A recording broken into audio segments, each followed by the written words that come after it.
Okay, we are recording. This is a Seton Rivals podcast, recording number 4. Take it away, your close-up, Brett.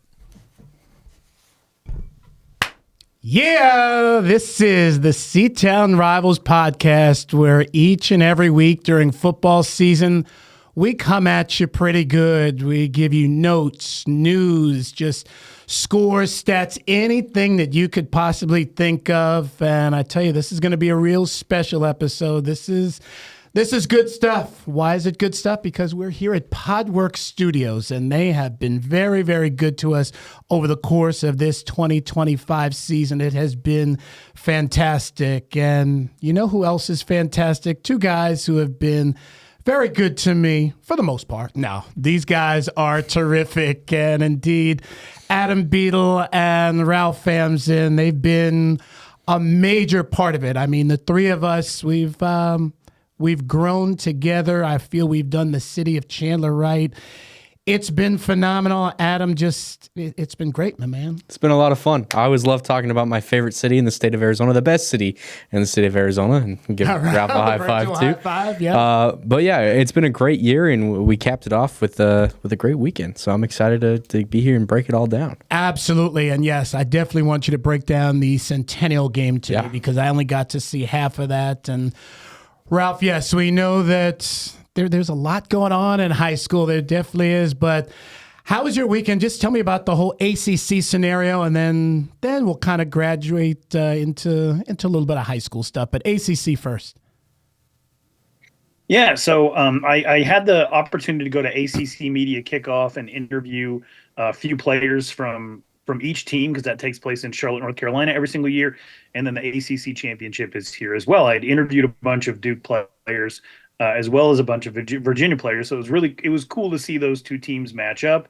Obviously not great for the conference as a whole, but I don't care about any of that stuff. There's actually some Arizona high school football representation on both teams. Fisher Kamak was a defensive end that came in and had a lot of success for Virginia this year from Highland High School. And Bruno Fina, son of legendary Arizona Wildcat John Fina, and his brother is also on the team as well. But Bruno Fina is the starting left tackle. So I got to watch Fisher Kamak and Bruno Fina go head to head for the entire ACC championship. That's awesome. That was a lot of fun. I got to ask you about Bruno Fina. Is this like his 6th or 7th year of college? Okay, yes.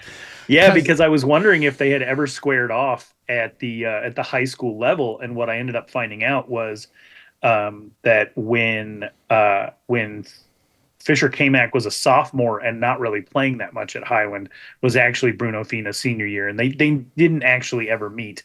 But I think they both one had several trips to the Open, and I think one won multiple 6A championships. So they were very successful individually at the high school level, and then to see them be able to match up head to head 2,000 miles away was kind of a cool moment for Arizona high school football. But while I'm up in the press box, I'm locked into the Open Division Championship.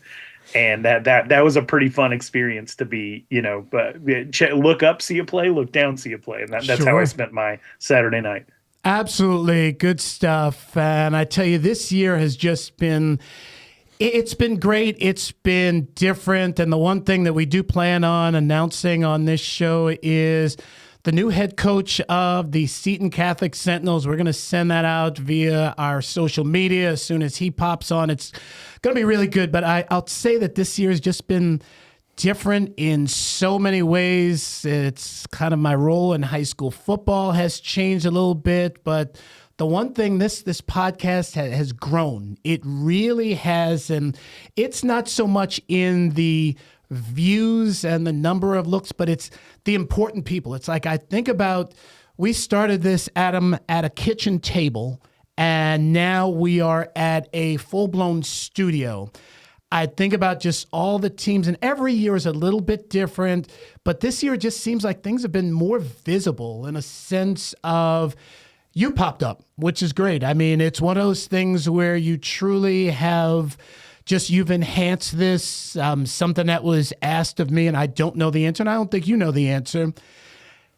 How many steps did that kid take between the semifinal game and the championship game? He was just all over the place. Gosh. And I was like, he's got his camera and he's hustling. He's busting his hump. He's getting angles. He's getting shots and stories.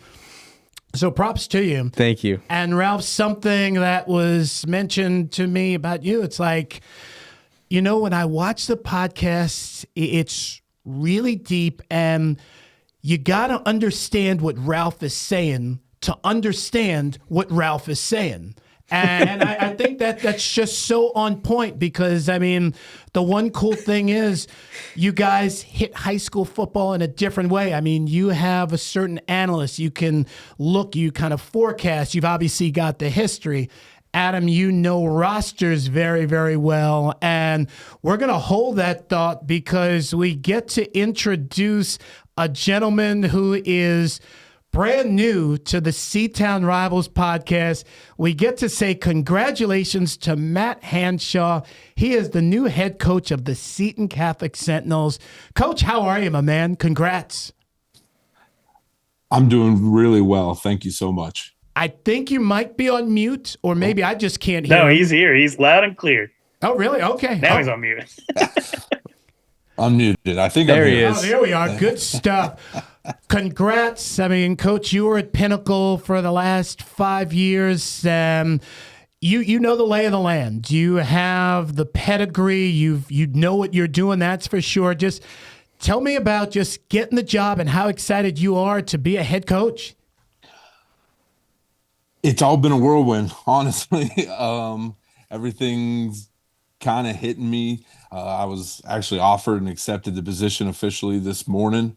I'm super excited to get started at Seton Catholic. They have blown me away from the administration, the community, the support that's there, the want to build the program, the want to be really great again. And I'm just excited to get to work, start hitting the pavement and doing what I can. What appealed to the Sentinel family that attracted you to the job? Because there's jobs out there, but at the same time, hey, you are going from 6A to 3A, but at the same time, there's that appeal of the red and gold. For me, it was a smaller program. I love Pinnacle and everything that Pinnacle's given me and Coach Zucke's done for me, but Seton Catholic, when it came open, the opportunity to be at a smaller program, kind of have my hands on every single thing inside the program, was just super appealing. And I'm so thankful and I'm so excited to get started. And I'm nervous as all get out too. Coach, you've obviously gotten to coach a lot of great offensive players through the year at Pinnacle. What are some of the things that you're going to kind of bring over from things you've learned at Pinnacle, things you've done that we can expect to see at Seton Catholic? I know you just got the job, so it's hard to kind of draw up and envision what that's going to look like. But what are you looking forward to about some of the stuff you've already done in establishing that at Seton Catholic? Yeah, I think you guys have seen our offenses at Pinnacle the last 5 years, and I want to run the football, but I want to be spread and I want to throw it around. I want to have a good time doing it. And I think if you ask our kids at Pinnacle, that's one thing that they'll talk about is that we have a good time. We have a good time at practice, and it's structured and detailed. And there's yelling, but we're also having fun. And I want to bring that same kind of energy and excitement to Seton Catholic. And it's the kids have heard it since the first day I became OC in 21, and that was if you're juiceless, you're useless. And that's the same motto I'm going to bring. I love it because I've got to bring the energy every single day. Coach, you got any extra Deuce Robinsons laying around? I wish. Oh, there's my dogs. Coach, I'll ask you about the interview. Did he freeze up or no? He's My quieting dogs the are. pups. Oh, there we go. There we go. Coach, I'll ask you. We're actually only two of us on this podcast are pro dogs. So thank you for running out of the room. Brett would have jumped out of his seat. Yes, I am. Well, here's a funny thing. Ironically, the official dog of the podcast resides at Seton Catholic. His name is Leonard. He is a Dalmatian, so it's really cool. That's Coach, perfect. Yeah, I want to ask you about the. If I'm correct, Saturday was a big day for you as far as the interview day, and there was a huge panel that. There's a name that comes up that I hadn't heard in a long time. Rex Bowser. I think Yes, he was sir. part of that panel. He was a big part of this podcast when we first started it. What did he ask you, and what kind of role was that? Because I haven't seen him in a long time, and when that name was mentioned, I'm like, wow, they're getting after a championship caliber coach. So I'll be honest, I'd never heard of Coach Bowser before the panel, and kind of before they told me he was going to be on the panel. And Saturday, he was awesome. I think him and Coach Zupke would be best friends. They kind of had the same demeanor, the same. But Coach Bowser, he just asked me, why am I a spread guy? Because he himself was kind of a spread guy at Seton, and they like to throw it around a little bit. And he's like, why are you a spread guy? And basically, what type of energy and what are you going to bring to Seton if you're elected? That's great questions. No, that's good stuff. Now, let me ask you this. And I know you got to run. Your time is tight. What's your schedule for the next month or so? Are you still on campus at Pinnacle or no? How's that going to structure? That's a really good question. I know I'm on campus at least till next Friday because that's when we finish finals at Pinnacle. And then Seton, I'm pretty sure we've got some stuff that'll get me on campus, but I'm going to be visible. Hopefully have a parent team meeting next week at Seton, and then starting next semester, I will be visible on campus, trying to figure all that out. Again, it's been a whirlwind since this morning. I'm just trying to figure everything out, and now I've got this huge checklist that I've just been writing down everything that I need to get done. Coach, we are so happy that you are part of the C-Town Rivals podcast. I mean, we're pro our 8-9 schools. I mean, we really are. There is something special about Chandler. I mean, I'm in the midst of a Hamilton alum. Ralph is a Chandler alum, the producer of this show. He's a Chandler guy. I'm a New York City native, but I have fell in love with the city. I mean, Chandler is my home, and I wear it on my sleeve sometime too much, according to certain folks outside of the Chandler area. But you know what? We are so happy you're part of it, and we can't wait to continue our talks with you. So thank you. Thank you guys very much. I appreciate it, and I'm excited to be in Chandler and be at Seton Catholic. Good stuff. All righty. That is Matt Hanshaw, the new head coach of the Seton Catholic Sentinels. And Adam, wow, you're not the newest guy on the podcast anymore. Oh, there you go. Well, there you go. That'll do it. I'm super excited to see what Coach Hanshaw does at Seton Catholic. I think that this Pinnacle's been able to do a lot of great things offensively over the year. And obviously, Ralph mentioned one of the names, Deuce Robinson, right? He's just one of the guys that went through that Pinnacle offensive line. Horton as well. We saw the amazing things he did. So I think that Seton Catholic in the coming years has the potential with Hanshaw at the helm to be super electric, in my opinion, in a group of young guys. And, we saw them struggle a bit at times this season, obviously with that young offensive line, a little beaten up throughout the course of the year, but with some experience and with a great offensive-minded head coach, I think the potential for this Seton team is really high. Absolutely. Ralph, when's the last time you heard that name, Rex Bowser? Oh my gosh! It popped into my head the moment you told me that they were looking for a coach, because that's really the model, right? Somebody who brings the juice and brings the excitement, especially to that offense. And I think one of the things that I feel like is true, I don't know how you feel, Brett, but over the years, one of the things that has stood out about Seton Catholic is the demeanor and just general citizenship of some of the students of that school. There have been some really, really impressive young men to come through there. And when I think about Pinnacle, I think about a lot of the same stuff. Your Anthony Franklins, the Libman brothers, like the Libman brothers, right. Some of the best Marcus, people that we've ever covered. And they remind me of sort of that demeanor and that air of humility and respectfulness, but also they like to get after it. They like to have a lot of fun. And I can't wait to interview Coach again. He went to Methodist University out here in Fayetteville, North Carolina. Sported the same as a goatee guy. Wonder if he'll ever bring that back, sort of the same haircut and goatee. They got all. If you want to check it out, mumonarchs.com. You can find Coach Hanshaw. They have his picture, freshman, sophomore, junior, and senior year, from where he switched from offensive guard to tight end. He keeps it pretty consistent, pretty tight with the. And so, if his haircut through the years is any indicator of the how organized and how tight he's going to keep this program, I think Seton Catholic's in for some really good things. That's good. No, this is it's great. I mean, the timing and everything was just perfect. And I mean, he's a terrific guy. But as we jump back into kind of our conversation before we were very politely interrupted, it was a fantastic scenario for him to jump on. This has just been a really good, different year. I mean, we've had different types of guests. It's been a really good scenario. And yeah, good. Can we break some more news on the show? Please do. Yes. The Chicago White Sox have the number 1 pick in this year's MLB draft. Oh, Rock Chowalski's going to be a White Sox. Yeah. Wow. And hey, Brett, where'd that Chicago White Sox AAA team play? Charlotte, Uptown Charlotte, North Carolina. Yeah, Interesting. You will see him in a couple of years. You definitely have that potential to see him in the 27 season. I'm going to say, assuming everything goes right, but I would say probably a 27.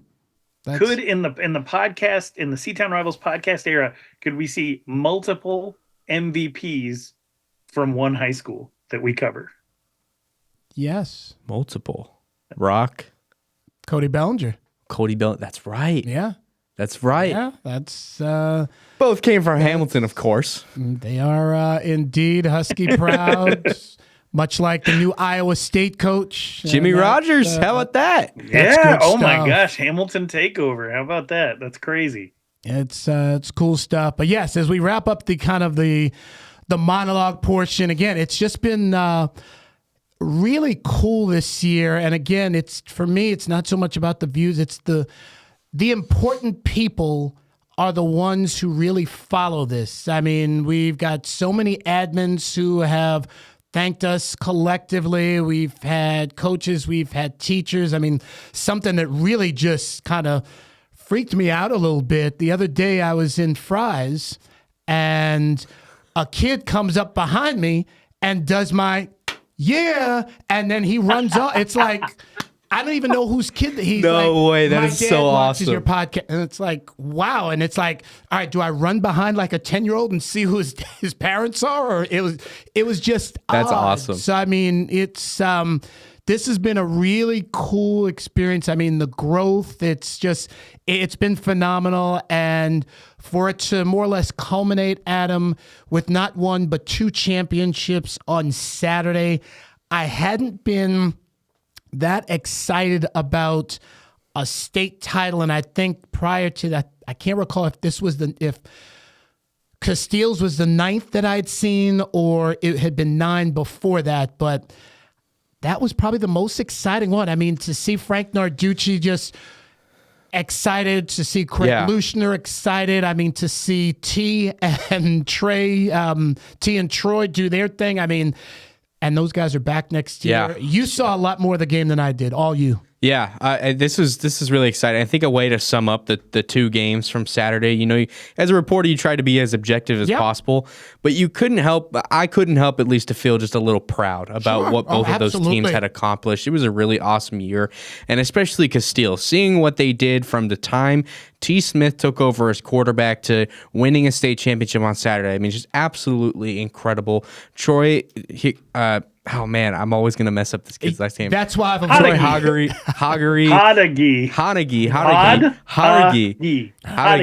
Troy Hadagi. Shout out the GOAT.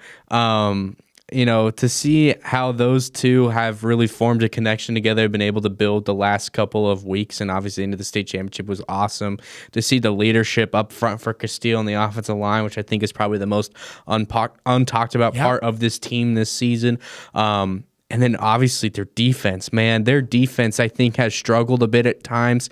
They definitely played one heck of a game against Queen Creek when they shut out the Bulldogs. But this was by far their best game since then. And I think people got to remember this. There was a point in time in this Centennial Casteel game where Centennial was on top, 14-7. Casteel struck first. They forced a turnover. They scored a touchdown in 3 plays on their first offensive drive. They took a 7-0 lead. And then Centennial had kind of built this momentum where they had back-to-back touchdowns, had taken a 14-7 lead, and at that point you kind of thought, all right, Centennial, Coach Taylor, they've been in this position before. Right. They know what they're going to do. They're probably going to execute down the stretch. And then Casteel came out in the second half and just put on one of the best offensive displays I think I've seen all season long. The fourth quarter and the effectiveness in which Casteel scored was just absolutely amazing. And I think the perfect way to sum up the way that this game was just wowed was seeing T. Smith run backwards for a touchdown. Right. Yeah. And probably one of the most insane runs I've seen all season long. And to just after that, to just see the reaction from the sideline and the love from the Casteel crowd that was there, and the coaching staff just so amped up. I mean, like I said, it's just a lot for that team to be proud of and what they've done and what Coach Bushman has done in his first year. There's so many good things to take away from it. And at the same time, there's so much for them to build on because they have T. Smith coming back, because they have Troy Holiday coming back, because, Joe Bushman's only going into the second year and by far exceeded more expectations than any of us would have ever imagined coming into this season. So got to give Bushman credit, got to give Coach Spear his credit as well. And just I'm still wowed kind of by the way Casteel won that game on Saturday, and it was a lot of fun to watch. Absolutely. Ralph, your take. 160 points in 4 playoff games. That's so cool. Yeah, I mean, T. Smith was on a heater, right? And we talked about it briefly last week that Troy Hodigy out of nowhere had this near 200-yard receiving game. And so, do it once, it's an accident. Do it twice, you got to keep doing it like that. That's just who you are. And it was about a 12-minute span of game clock, was it not? Where he completely took the game over. That's right. And I thought the second thing that really stood out to me about this game is that Centennial brought it back to be about a 7-point game, 28-21. And then Casteel had it in them to hit the gas a second time. That's right. That final Centennial touchdown, Brett, I mean, you saw the game with no time left on the clock. I don't even think their defense was trying on that final drive. Yes, I've told everybody the score differential is not what it was. Yes, that was not a 15-point game. That's Can I want to bring something up that it looked this way on the broadcast. Obviously, you guys are there in person, and I'm watching on the broadcast. Casteel won a championship, and maybe it's just games that happen in the daytime. I'm not quite sure.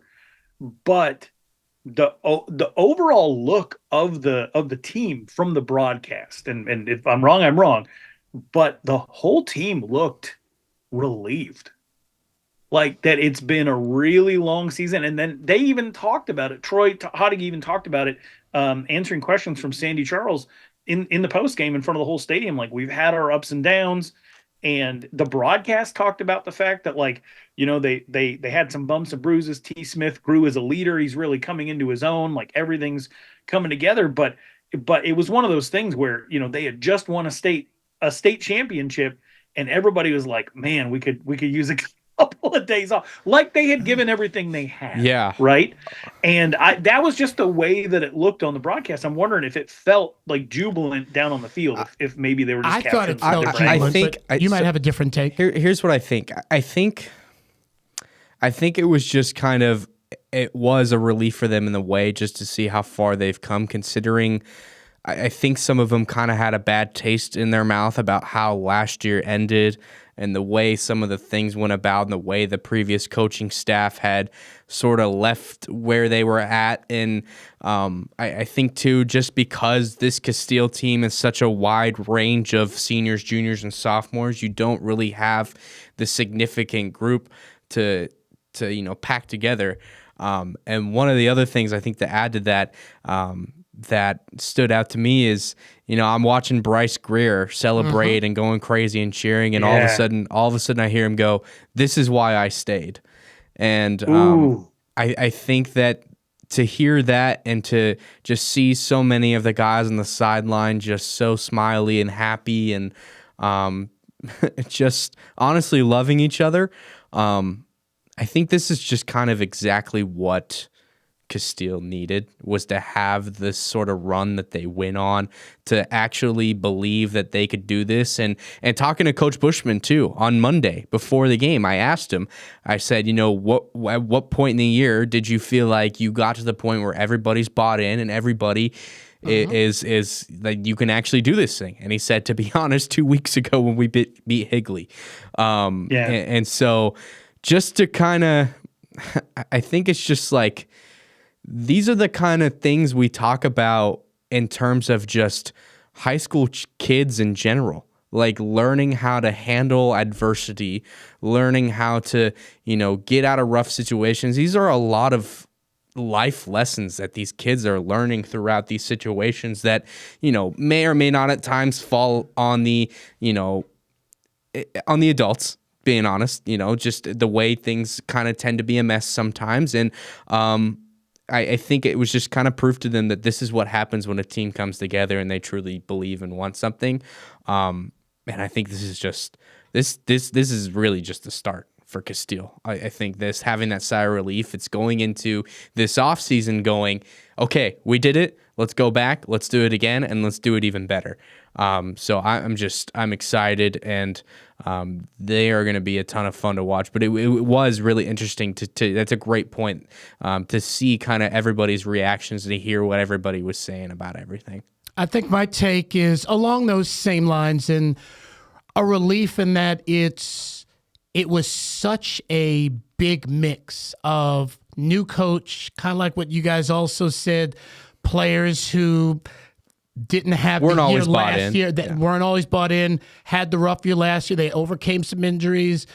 You get a new quarterback, and anytime that happens, there's always, okay, I was boys with this guy, but this guy, there was so much going on that the end result obviously was nothing but positive. And also building on that too, I mean, we really didn't know who Casteel's starting quarterback was going to be. Correct. Like 3 days before their first game of the That's year. right. That's a big thing. So yeah, I think it was a relief in that, wow, we can sit back and reflect and realize that there were so many moving parts, but we were able to put it all together. So yeah, it was great to see. It really was a I don't want to say a different type of championship, but it was definitely different than, and granted it's different stages, definitely different than the 3A championship from some years ago, in that there were so many moving Something parts. about it just felt different. Yes, you can't really put it into words, but just, standing and walking around that field post game, it's like something felt different about this one, different than any of the other state championships had gone. So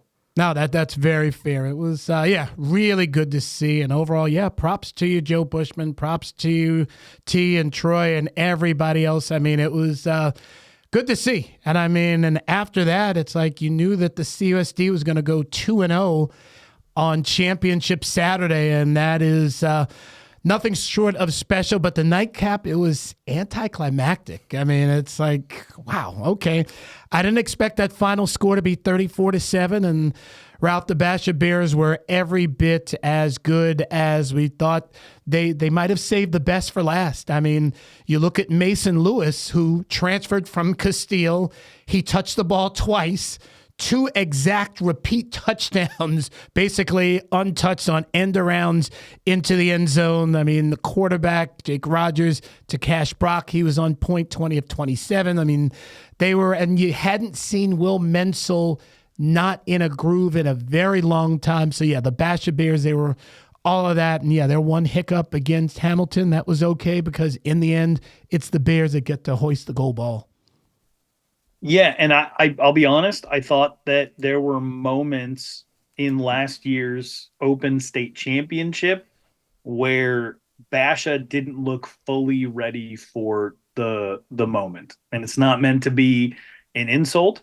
There were just that wasn't a team you could make any mistakes against that iteration of Liberty. And my personal feeling is that Liberty with it being their pursuit of a repeat championship, they were ready. They did know what to expect. Basha had been a year off, and so when you encounter the injury to Gio Richardson that Basha encountered in that game, when you have a couple of penalties, when you have a couple of calls that you really don't agree with go against you, it really felt like the walls were closing in. And so Chris McDonald talked about after the game, they had been to this game, and it's extremely hard to get back to it. But at the very least, everybody who showed up to that game, who was part of Basha's run last year, they had a fair expectation of it, and they really had an opponent that they wanted a piece of. I think that was a really, really huge kind of great point. It is kind of funny, but it is fake it's juice. a huge untold story. Part of this whole thing is like they wanted to schedule Chandler during the regular season, and it didn't work out that way. And so they're able to use that and buttress it throughout the entire season of like, if we get our chance at them. And then they're able to call back onto this whole 7-on-7 story, which Chandler denied and tried to flip around. And I don't know how much it actually played into what happened, but there are times when Basha doesn't play a complete football game. And, I worried a little bit for Basha when they didn't finish a couple of drives and Mikey Barth had to come in because this game could have really gotten out of hand. Chandler's defense, I felt like, stepped up in some clutch situations. True. They were Very just true. the victim of a couple of really big plays, but they were playing physical. I thought for the most part they were playing disciplined. I didn't hate the way Chandler looked defensively in this game. It's just they weren't getting a ton of help on the offensive side of the ball because Basha's defense was suffocating. One of my favorite moments in this game, though, because I do want to give some shine to Chandler and the journey that they went on this year, is I've never been so hyped up throughout the entire course of the 2025 season, outside of that strip fumble by Mason Lewis. That was incredible. That had me like in the Bank of America Stadium press box, like, look at this.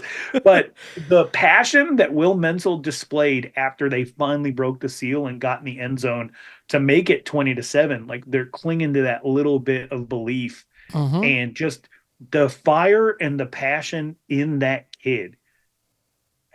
He might be my favorite. He might be one of my all-time favorites. I mean, he's just such a gamer, and they were on him. And it had to feel like relief, but at the same time, like you could tell in that moment, he still believed he was still in it. He was still fighting. And I already respected him quite a bit. I gained a ton of respect for him, but this was the best team in the state of Arizona. And there's going to be people who disagree. I saw Adam, one of my old friends was in your mentions. And I mean that literally, not like, not dismissively, but saying like Hamilton's resume. Look at Hamilton's resume. They beat Casteel, they beat Centennial, they beat Chandler, and they beat Basha. It's kind of a weird view that they had. It's a what if for sure. It's a what if. Every single team that played on Saturday, Hamilton not only beat, but like if you're looking at that second half of the Battle for Arizona Avenue the first time around, walloped. And they don't give out trophies for that. I jokingly sent him a trophy with like beat all 4 teams that played on Saturday inscribed in that's true. I think there's No, go ahead. No, I was just going to say, I think there's so many, like just to that case, there's so many factors that were not taken in. Like I think, for example, Hamilton may have still scored whatever they scored, 54, 62 points in that game against Casteel. But I think Casteel sure as heck would have made it a lot closer if T. Smith was playing quarterback. Based on that how that defense was playing early on in the season, it didn't feel like, I think it would have been a little bit closer to a 50-35 maybe kind of game. And Hamilton still won, yeah.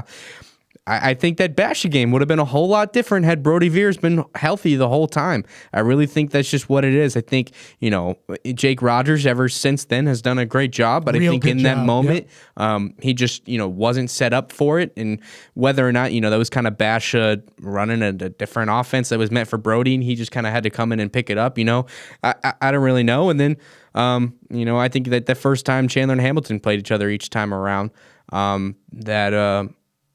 if Chandler's defense doesn't collapse in the second half like they did and blow that big lead, I think Chandler still wins that game if they don't give up that big lead. Centennial is maybe a different story. I think that's the one game you can kind of look at and go, no doubt Hamilton would have probably still beaten the Centennial team had it been, in September or had it been in December. Well, I would say, and not to make it a Hamilton show, but they now own 3 of the top 4 examples for me of the best team to not win a title. It's 2007 Hamilton, it's 2011 Hamilton, and you can make an argument for this year. I was going to say 2021 Liberty or 2022 Liberty, 2022 Liberty. Yeah, they up there, and then 2015 Chandler. And what a lot of those teams have in common is they beat a team that turned around and beat them later, and there's some injuries involved, and that's just kind of the way that it shakes out. And you can say, Hamilton really, really jumped out on Basha in that regular season game. They did. They definitely doesn't mean it, at the end of the season, it just doesn't mean anything. Basha took care of business against literally everyone else, and in the playoffs is when it matters. And, I'm sure that there's going to be a lot of what ifs for Hamilton, but I still think this is a season everyone, for the most part, that we cover should be extraordinarily proud of.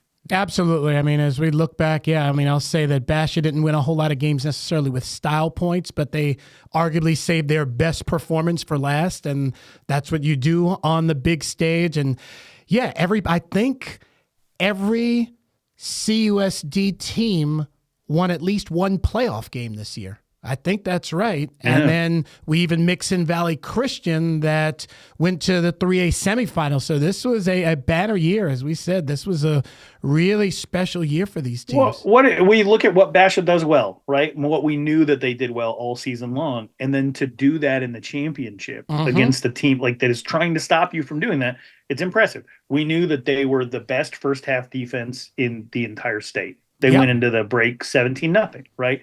We knew that they had some of the best special teams in the entire state. Mikey Barth missed that last 40-plus yard field goal. That was probably the most shocking part of the game. Yeah, but he hit 2 others, and I felt like they had a clear special teams advantage, and they get after the quarterback. Yeah. And this is probably the most uncomfortable Will Mensel's been all season. Absolutely. And I will say, just kind of talking about this game a little bit, I think what's crazy is that sort of our expectations coming into the game, neither of them, it was kind of like the roles were reversed.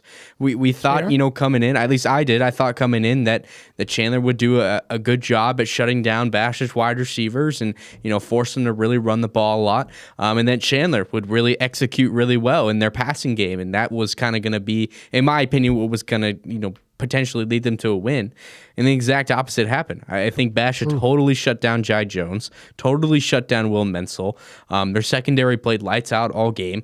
Running game was neither. Running game wasn't really there. Chandler kind of shut that down. And then you look at Basha, and their pass game was unbelievable. To see what Jake Rogers 20 did, of 27, and I will admit, I think throughout those first 2 drives, I was like, I think Jake Rogers is seeing ghosts right now, because some of the reads he was making, some of the passes, there were a couple that were just way over a guy's head. There were a couple that were right into the ground, and then he ripped off that 30-yard touchdown run.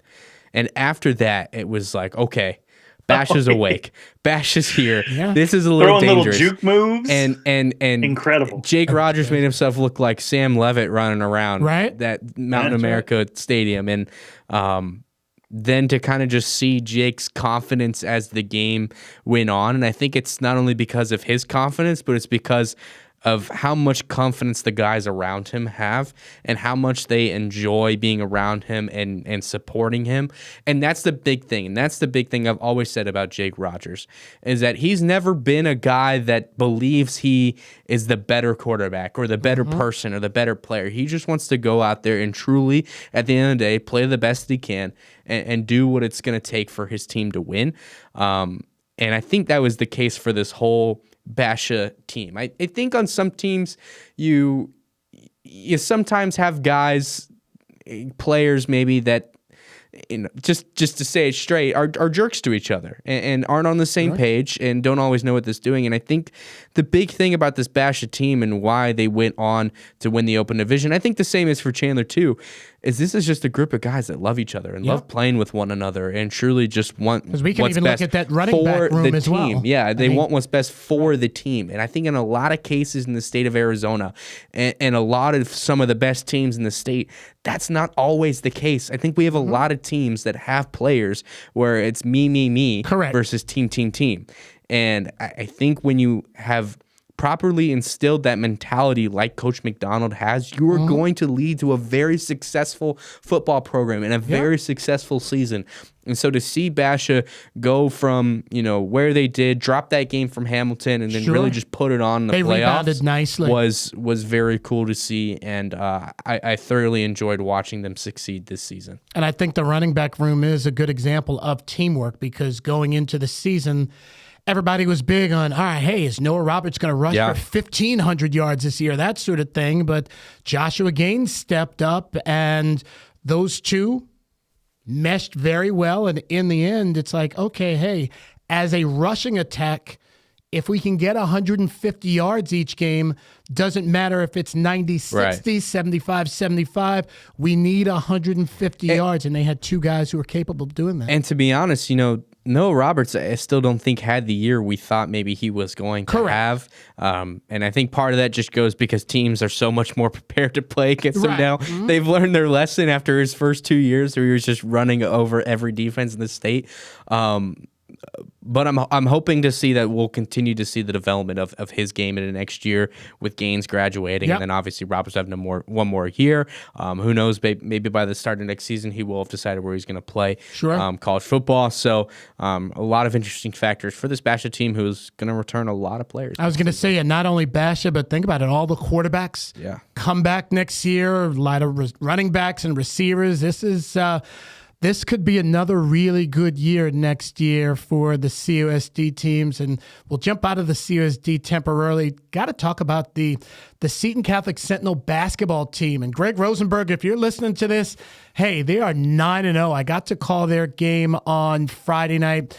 The biggest thing that I'm liking about Seton Catholic basketball is they're beating good teams. It's one thing to get out of the gate 9-0, 7-0. By the way, their biggest unbeaten streak to ever start was 4-0. So they're 9-0, but they're defeating teams like Push Ridge. They're beating ALA Ironwood, teams that are going to be very, very competitive. So their schedule has not been soft. They go down to Yuma Catholic and win a tough game. So not only are they winning close games, they're winning close games against quality teams, and that's huge. So Carter AB has them in a really good direction. And jumping back to football, we'll wrap it up with CUSD talk.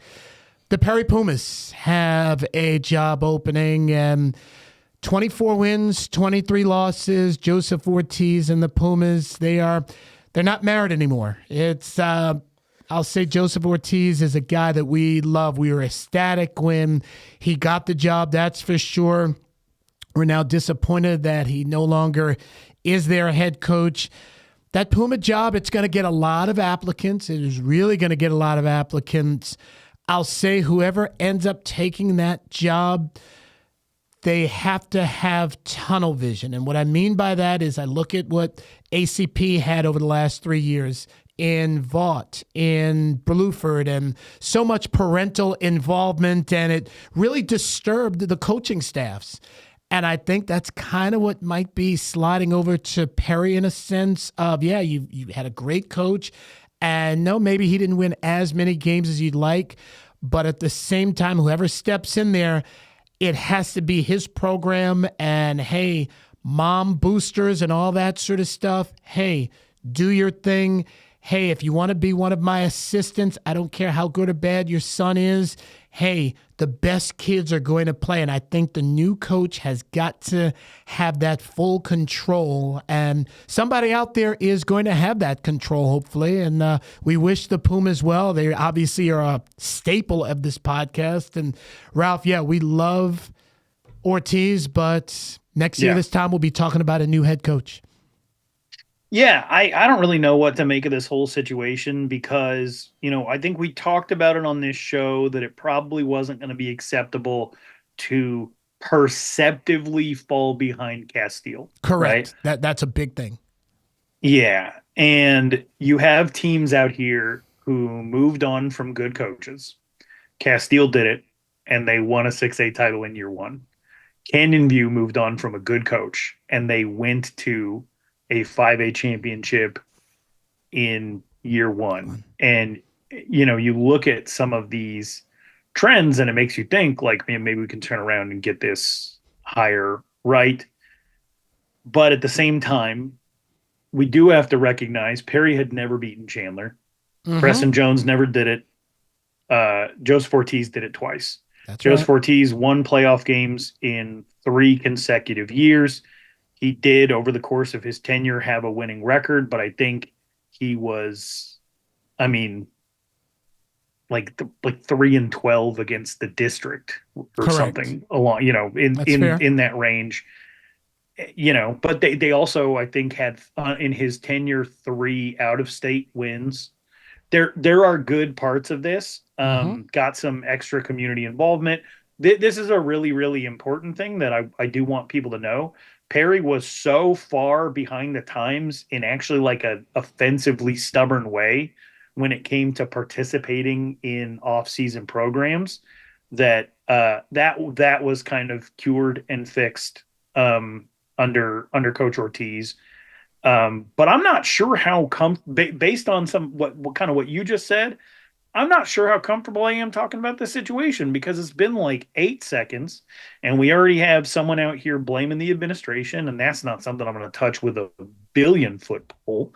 And then we have people blaming the coach and alluding to things online that if we're going to just allude to them, you might as well say them out loud. And so the whole thing feels super messy. And I know that when we're ever in this situation, we kind of speculate as to who we would like to maybe see in this situation and throw names out there.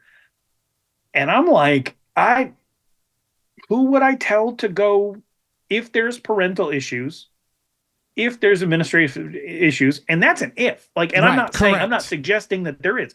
I do my Agreed. best to stay out of Perry administrative business, and it's been that way for years. If there is that type of stuff going on, who do I tell somebody like who asks me? Because the last time this job was open, 20 different people asked me what I thought, and Ortiz was one of them. What do you think of this job? What do you think? Should I go for it? The strengths, the weaknesses, and he was one of a bunch of people. It was one of a lot of people want this job, and they're going to want it again. But without further clarification of whatever it is that's going on, if it's just as simple as other people have been able to have some immediate success in year one, and also we fell behind Casteel, then like, oh, that's one thing. Then you got to go out and you got to get somebody that can maximize what you're dealing with right now. I look at what Desert Mountain has, and Conrad Hamilton lives in the neighborhood. Do you have somebody who kind of understands the culture of the area? The school's only been open, less than or around like 20 years or whatever, a little bit less. Like, do you have somebody who understands that and can feed into that, or maybe has been part of that program or coached under Preston Jones, and like an Adam Schiermeyer that was there for a long time and left and has coached in other places? Correct. Is that something that you want, or are there other things going on? I don't have any information. I don't want to have any information. Right. Same All here. I know is Absolutely. people loved that this job was open last time and chased it really hard. That's probably not going to be different. Do you want to coach in it's not contained to one conference anymore, but the city is the SEC. Does any other city have a show like this? Right. Does any That's other right. city have 10, 12 championships amongst big schools in the last 15 years? No, there's nothing like this. And so I would say anybody go for it. But, when you have people out here that have influence that are talking about a situation I don't know anything about, and they're talking about it in a negative light, go get some information, go figure it out. Because you don't want to be in a situation where you go in and you end up losing your gig 4 years later because you can't get along with people involved or whatever. There has to be more information about this current situation out there because of the way that it's playing out on social media, which I don't think is fair to anybody involved administratively at Perry. It's not fair to them. And it's certainly not fair to Coach Ortiz because neither the administration nor Coach Ortiz are the source of any of this stuff. Correct. No, you're right. No, it's something I had mentioned when the ACP job opened up. I was like, hey, Chandler, don't be that city. Don't be Scottsdale to where you're trying to get the chaparral coach every time and all of that stuff that was going on. It's one of those things where it's like, hey, you know what?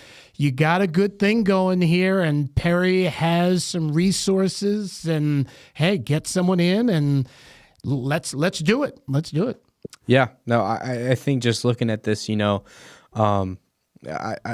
love Coach Ortiz. I think he's a great person. I think he's done a phenomenal job at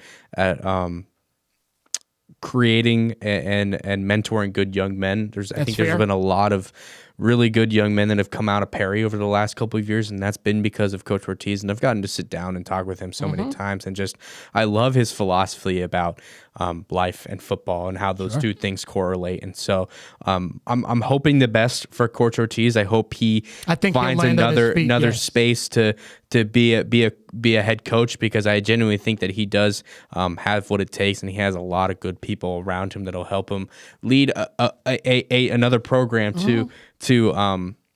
to be successful. In this case of Perry, I